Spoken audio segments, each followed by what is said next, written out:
Anyone who's seen Marvel Studios' Loki knows that we are exploring new corners of the MCU, which is why I'm speaking with VFX supervisor Brad Parker. Hey, Brad. Hey there. So let's speak a little bit about the Time Variance Authority. It's the first new location we get to see Loki in. How would you describe the overall aesthetic of the TVA?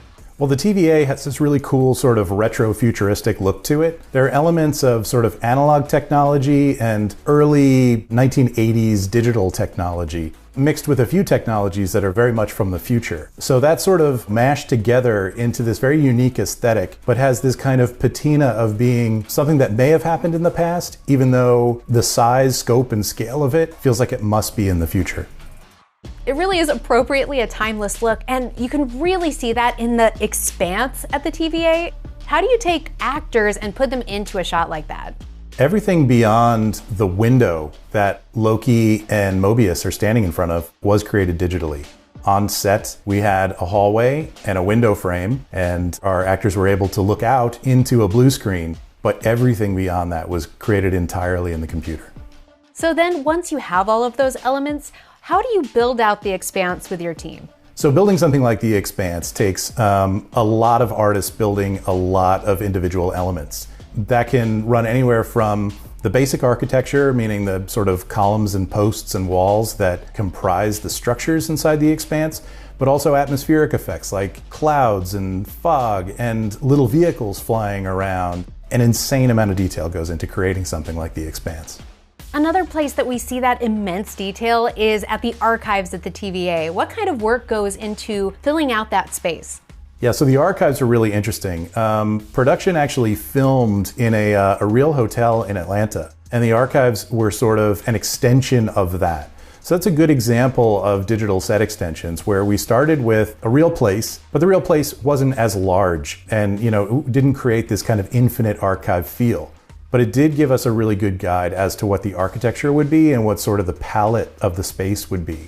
So we were able to kind of riff off of that and build something much larger, much more infinite looking, based on that kind of real world practical photography. And that's something that I would add is that when you're able to mix real places with visual effects, the results are often very, very believable. It's a great way to work. So could you talk us through the layers that pull together that whole shot?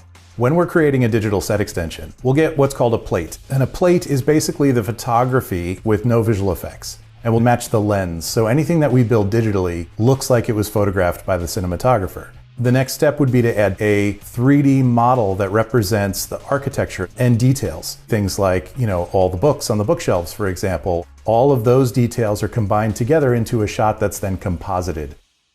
Absolutely incredible. But now let's fast forward to the end of the series where we go on this epic journey to the Citadel. What goes into bringing that kind of sequence to life?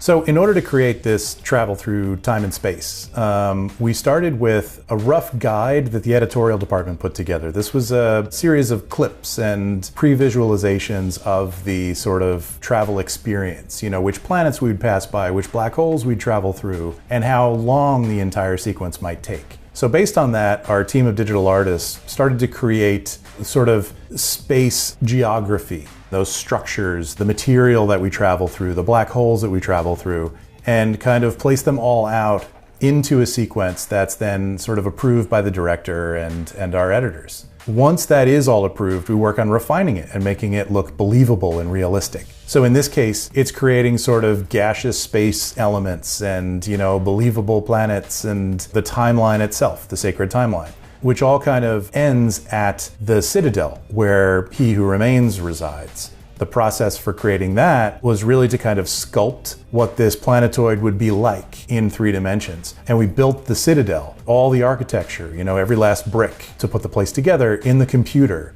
and place that on top of the Citadel. And that was a sort of creation that was based on some conceptual art that was drawn by a very talented artist. And our team of digital artists kind of built that or realized it in 3D. Ultimately, it's all rendered and composited together to be one seamless experience.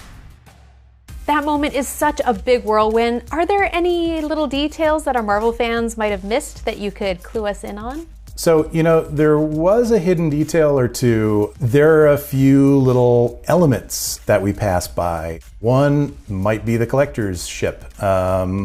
Can't confirm nor deny that. And there may be one or two that are worth kind of scrubbing through slowly and seeing if you can pick out. Ooh, you know I'm gonna do that. Now, as you look back at the conclusion of this epic series, what are you most proud of? So I'd say the thing that I'm most proud of is kind of working with this team of incredible artists who all had to work from home, because of COVID lockdown. Together, everyone was able to create something that's absolutely stunning and beautiful. Everybody really stepped up and worked as hard as they possibly could. And I'm just really proud of the team and everything they did to make this beautiful series. Oh, that's so lovely. Thank you so much, Brad. And of course, everyone, go watch Marvel Studios' Loki. All episodes are now streaming only on Disney+.